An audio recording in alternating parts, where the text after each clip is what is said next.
CJ Peterson, cjpetersonwrites.com. Welcome to The Journey is Real, where we talk to real people with real passions who share a real portion of their hearts.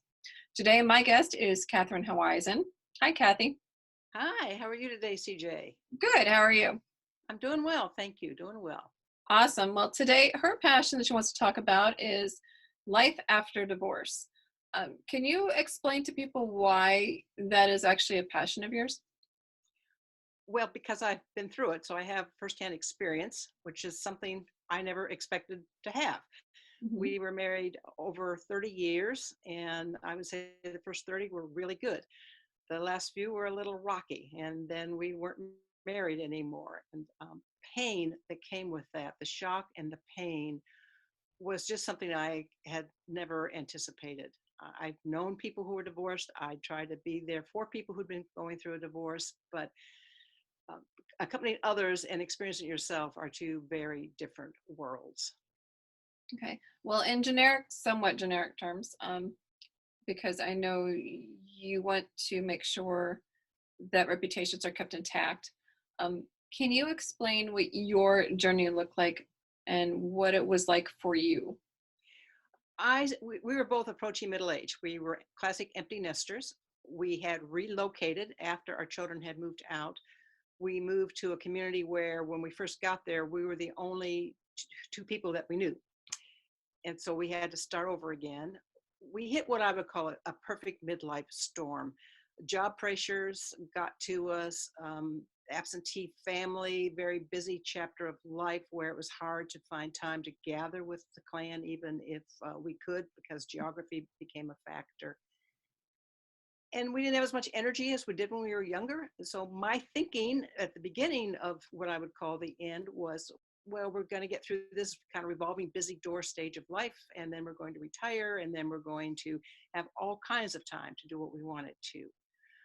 I started realizing I was living with somebody who was very unhappy, but I didn't realize that he considered me the major source of his unhappiness. That came out over time, and some of it didn't come out until later. So the phrase I latched onto through that was a line from Les Mis. I just love that play. I've seen it multiple times in multiple formats. And the line is, but there are dreams that cannot be, and there are storms we cannot weather. So I was doing what I knew how to do to try and ride the storm, but what I knew how to do was not enough. So, what did you do to cope? Because there's a lot of people that are currently in that situation, either just recently divorced or are going through the divorce. And to them, everything seems somewhat desperate and uncontrollable, and they're not sure what their future looks like. It is a very scary time.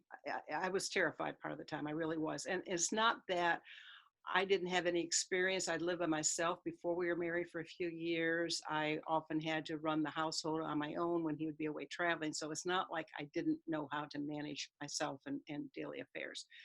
We were in joint counseling. He quit going to joint counseling. I kept going for a while longer.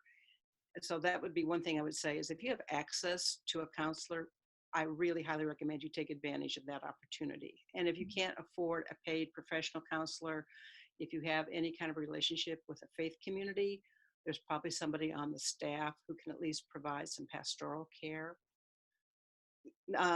If none of that's available, then perhaps you can find an online version of someplace. I did go through a divorce care program that a local church was offering. I found that extremely helpful. I think it was 12 or 13 weeks.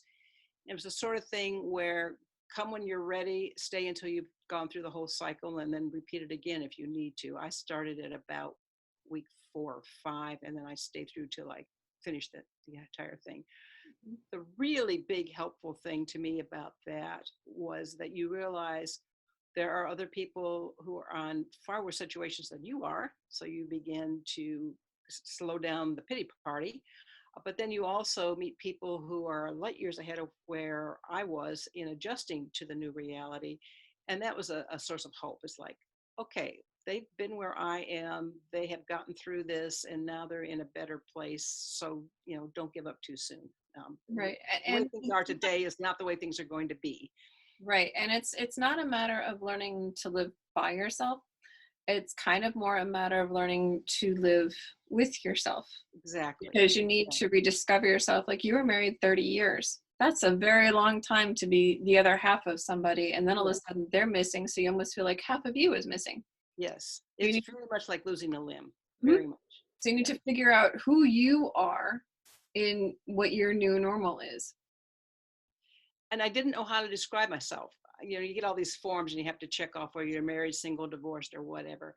The first time I had to put a check mark by the divorce thing, that was a traumatic experience. Mhm. It just really was. I was on the phone dealing with some basic little detail of life, changing the utility in my name or something that you would think would just be okay, that's done, move on. I guess I told the woman that I had to do it because we are now divorced, and then I probably dissolved into a pool of tears. Bless her heart.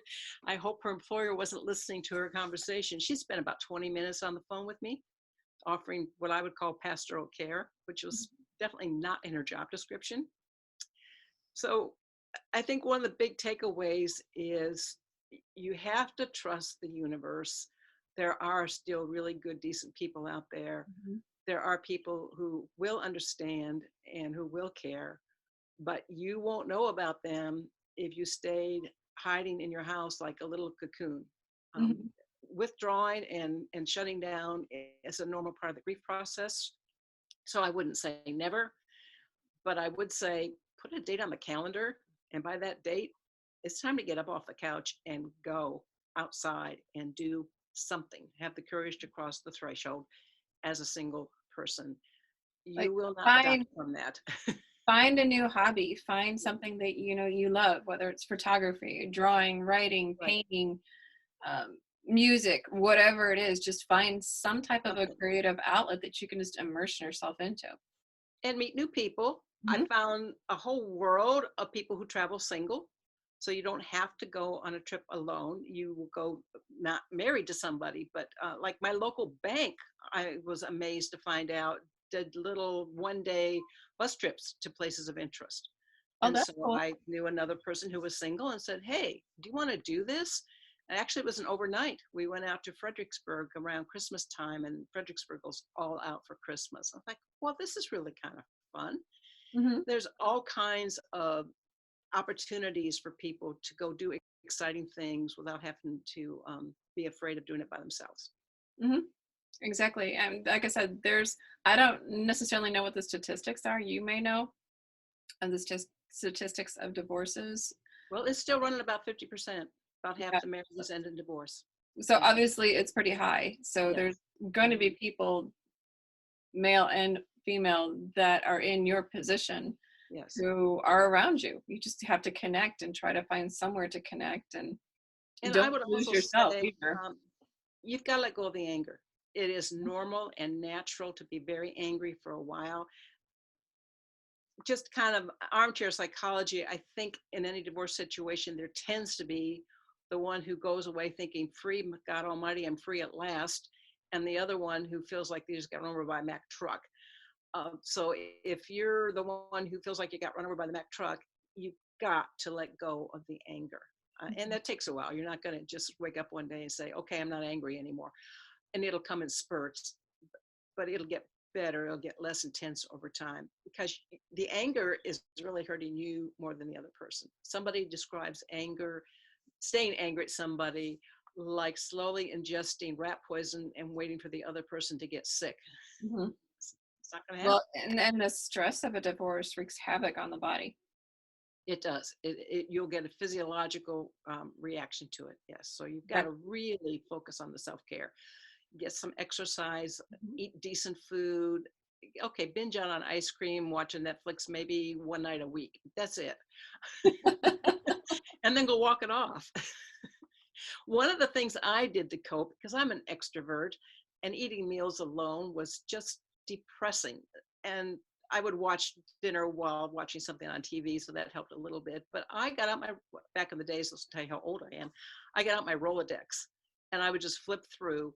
and think of somebody that I enjoyed that I hadn't talked to in a long time. And I didn't say, I'm sitting here by myself and I'm just feeling sorry for myself. Will you please entertain me? I would just pick up the phone and say, hey, have not talked to you in a while. A little bit like we're all doing right now while we're in quarantine with COVID-19. Mhm. Pick up the phone and call somebody, and then you can have a conversation while you're eating. So, Right. I mean, the best way to make yourself feel good is to bless somebody else because it's absolutely. going to come back Absolutely. to you, not maybe in the way that you would think. Right. It makes you feel better Right. to help somebody and to bless somebody. And it kind of helps you start to climb out of that rut. Right. Anything you can do to be proactive on somebody else's behalf Mhm. will elevate your mood too. Yeah, Exactly. Now, I know absolutely. you have some books and resources on your website. I know them. I think there's one in particular that has to do with divorce. Can you tell us about that? I'm not sure which one you're referring to, and I meant to look it up today, but I didn't. But I have some resources about transitions, Mhm. some common sense things to think about when you're making transitions in life. And if I don't have them already up there, I'll go put some up there about kind of stages of recovery from Mhm. divorce. I kind of feel like there's three stages. First, it's all the other person's fault. How could they do this? Then there's a whiplash of, oh my God, it must be all my fault. What a failure I am. How could I have done this?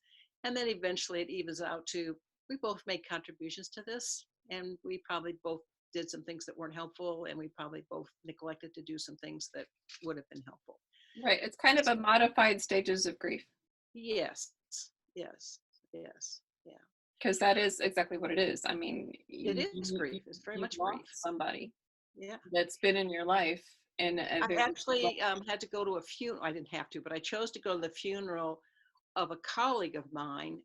I knew the widow, but not very well. But I worked with the colleague fairly closely, and I remember sitting at that funeral 3 or 4 months after our divorce was final, and feeling jealous of the new widow because it was final, Mhm. for good, bad, or indifferent. It was over. Whereas Mhm. in a divorce, the marriage is over, but the relationship goes on.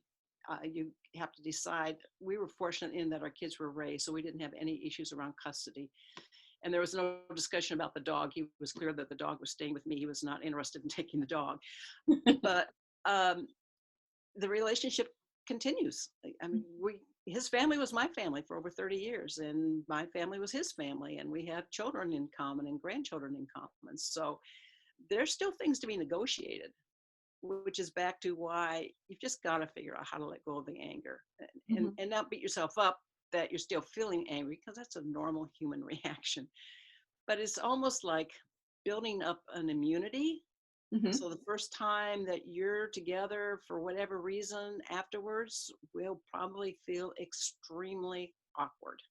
Mhm. And you'll probably have to really force yourself to just not run out the door.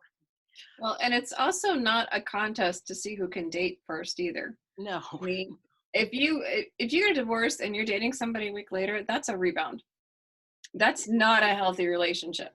I would really discourage having anything more than social outings with friends. And if it's a friend of the opposite gender in a group, for at least 6 months, and probably a year or more would be better. Actually, one thing they taught us in the divorce recovery program was that I think they said the ratio is you need 1 year to heal for every 5 years you were married before you're really kind of back on equilibrium. And it wasn't quite that long for me, but I felt like I lost 2 years of my life where I was functioning, but I certainly was not thriving. I was just getting through. Mhm. And I remember being surprised when I heard the sound of my own laughter, and that didn't happen for probably a good 2 years, where something just struck me as funny. I knew I was healing when I went to have breakfast one morning with another friend after we'd been married, or been divorced rather, about perhaps by then it was 5 or 6 years. Mhm. And we had a lovely breakfast, and she was an older woman, so I was escorting her. I took her back home and dropped her off, and something triggered a comment about what the date was. And I realized, oh my gosh, this was our anniversary, and I didn't even think about it being my anniversary. And that was the first time that had happened. Nice. Well, dealing with divorce is not easy. Dealing with the other half of the family is not easy. Dealing with the ex is not easy. Dealing with any other situations that come afterwards are not easy.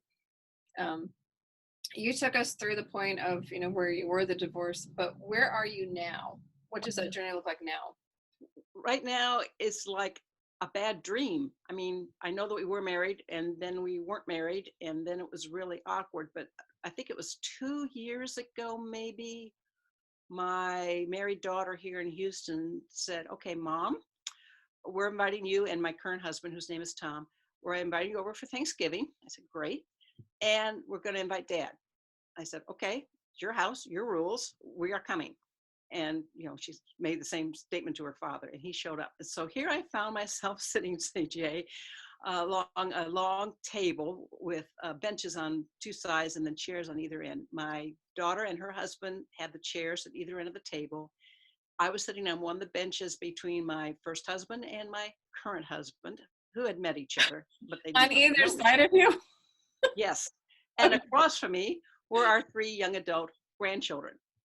And so Wow. this makes me believe in the power of prayer and Uh-huh. the presence of God when you need God.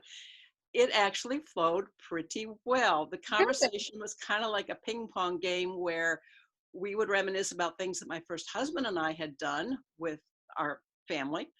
And then we would swing around to places that Tom and I had gone, that other people had been there or had wanted to go there or something. So the conversation just kind of flowed back and forth.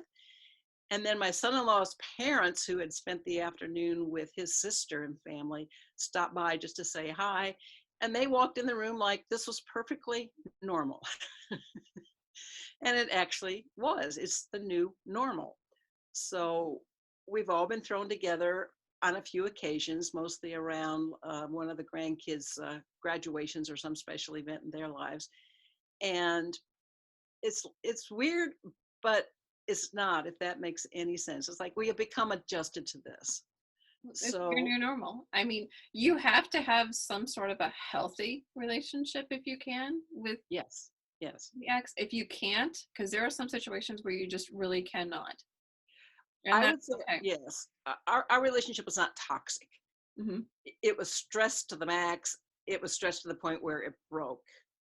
And although I was certainly very angry and disappointed and frustrated with him at times, I never felt like he was a toxic person in my life. Hmm. And so it took a while. I mean, we were divorced in 2002, and that Thanksgiving took place in, I think, the November of 2018. And that was the first Thanksgiving we had spent together in probably 20 years, because the two Thanksgivings or so before the divorce was final, we did not spend them together. So it takes a long time. That's one of the things I would tell people. And I don't even want to recommend that you work at it beyond the first, I don't know, 6 months to a year of working on yourself and figuring out who you want to be now that you're not half of this married couple.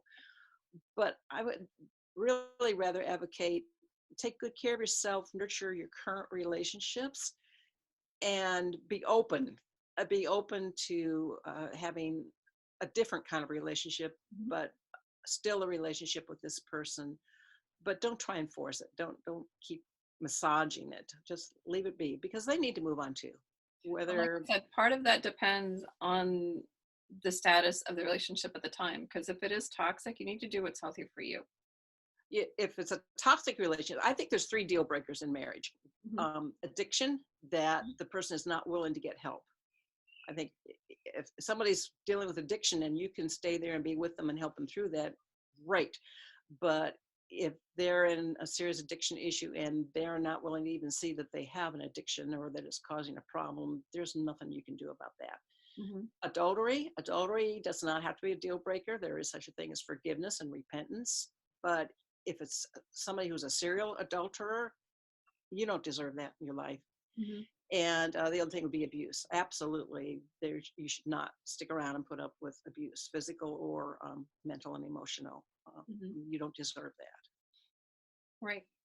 And like I said, once you're free from that and you find out who you are and what, your new you looks like. And part of that is the reason why, we're suggesting do not have a relationship for at least the first 6 months, because Right. it's going to take you that long to get out from underneath all of the anger, the resentment, the hurt, Yeah. the frustration, And you have all to of that yeah, mess, and then figure out who you are before you can do it. If you don't enter a relationship healthy, it's not going to be a healthy relationship. right. You have to know who you are. So you're bringing a whole, both WHOLE and well, I guess whole means both things, a complete person and a healthy person Mhm. into the relationship. Yeah. Yeah. Anything other than that's going to be not healthy, and it's not good for anybody. Absolutely. Yeah. Yeah. Okay. So I Well, think also be prepared for surprises because people will show up in your life at just the right moment with some amazing thing to offer you, and it'll open up a whole new door that you never even knew existed, let alone thought about going through. So again, screw up the courage to step over the threshold and go back out into the world as a single again person. And right. it'll feel really weird and awkward and strange at first, but you'll get used to it. I had eaten in restaurants alone before because I had traveled on business and I was hungry. So I went to a restaurant to eat. Mhm. But to go into a restaurant the first time now as a single person was very strange. And you're kind of looking around. Is everybody looking at me? Is anybody feeling sorry for me? That's weird, but then you get used to it. And then after a while, it's like, I'm hungry and they serve food. So, I'm going to go eat. yeah. I went to a movie theater by myself for the first time, and it was just beyond a strange, weird feeling for me. But I liked the movie, and nobody else in my life wanted to go see it. So I went. Don't be like a woman that I was asked to befriend. My church does what they call covenant connection dinners of 6 to 8 people, and they mix up different combinations, different months. And I was asked to befriend this woman who had been divorced for about 10 years. So I made arrangements to pick her up, and we went, and she did not say a word the entire meal. People kept tossing her the conversational ball, asking her a open-ended question, and she would give a minimal answer and then be quiet again. And on the way home, she said she just feels so embarrassed about being out there and so ashamed of being single. And she's saying this to a woman who's been through a divorce and is trying to help her get back Mhm. out in the world. So I feel sorry for you, but nobody's going to be able to help you. If you're going to just hunker down and spend the rest of your life being depressed because one chapter of your life went badly, I'm sorry, but that's the life you're going to have. Yep. Turn the page. Yeah. Yeah. Well, if anybody is looking for those different resources that you were talking about, where can they find them online? So my last name is a bit of a challenge to both say and spell. So I've made my website really easy. It's like how are you? Wise, like wisdom, then, like then and there. How wise then, which is a play on Haueisen. And if you go to my website, you can communicate with me by email. I'm happy to have an email exchange or a phone exchange with somebody who's in one of those places where they're thinking my world has just ended and I don't know what to do. I'm not offering counseling. I'm not trained or qualified, but I am offering a listening ear and a little bit of tea and sympathy because we all need that from time to time in our life. So I can make that offer to people, and you can contact me through my website. And I make my book available. My healing process was to write a book about this. It started out as my journal, Hmm. and then I decided just for grins, I'm going to see if I can write a novel because I never had. I'd written a lot of other things, but never a novel. And there's a thing called National Novel Writing Month in November. I always You know, love right all this before. stuff. I ended up house sitting for some friends one November while they were off for an extended visit to family in another part of the country. I could not for the life of me figure out how to use their TV set. And they had a cat, and cats don't particularly socialize with people they don't already know. So it was me and the cat that I hardly ever saw with several weeks with nothing to do except write. So I turned this into a fictional story, Hmm. and I wrote a happy ending for myself, and it was very therapeutic. And then I just put it away. I went to a few writers' conferences and tossed the idea to a few people, but nobody was really getting the idea that they want to publish it. But then I had a friend who really encouraged me to go ahead and publish it because there's so many other people that have been through this, and he offered to help me do that. So we did publish it under the title of Asunder, It was published back in, I think, 2016 or 17. The front part is all fiction. These are not people in my life that I just changed the names. They are all fictional people, but what I know about what they've been through is because I've been through some of it, not all of it. There's a little boy in there who gets hurt in a bicycle accident, and everybody's trying to figure out which one of your grandkids was that. And I said, none of my grandkids. That never happened to anybody in my family. I just threw It's it into the fiction. story. And then we wrote a nonfiction part to talk a little bit about how assumptions about marriage have changed through the centuries, and some coping skills for people, and kind of like a self-guided little divorce recovery program, just some questions to reflect on, or some questions to discuss in a small group. I belong to a small group of divorce recovery people too, separate from the course I took, and I found that really meaningful. So I put together a resource for people to round up a few people and have something to talk about. So Yeah. that book Well, is available. People can contact me through How Wise Then. Let me know they want a copy of it. I'm offering to give it to people for basically the cost of shipping and handling. So if oh, that's people, very cool of you. because I just wanted to get into the hands of people who could Mhm. benefit from having it. It is available on Amazon as well, but it might be just as easy to just contact me at How Okay. Wise Then. We have just a few more minutes, probably about 3. Is there anything you'd like to add? I would say there's life after divorce, Mhm. and some of it is very good. Mhm. I don't think I will ever be glad that I went through the divorce.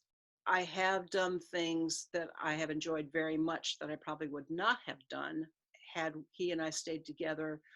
I wouldn't have gone trotting off to Europe alone, or with, I didn't travel alone, I traveled with a group, but I wouldn't have gone on those trips because he probably wouldn't have wanted to, and I wouldn't have felt okay about going off halfway around the world without him. So I have gone to some amazing places and met some amazing people that I probably would not have gotten to meet had he and I stayed together. So I guess the main nugget I want to leave with you is there is life after divorce. There is help available, and it does get better. The way it is today is not the way it's going to be forever. It's just Mhm. where it is today. Perfect. Well, great. Thank you so much for joining us today, Kathy. Well, thank you, CJ, for doing this. Anybody who is looking for her website again, that's howwisethen.com, HOWWISETHEN.com. Thank you guys for listening today to The Journey is Real. We talk to real people with real passions to share a real portion of the heart. I'm CJ Peterson of cjpetersonwrites.com. Until next time.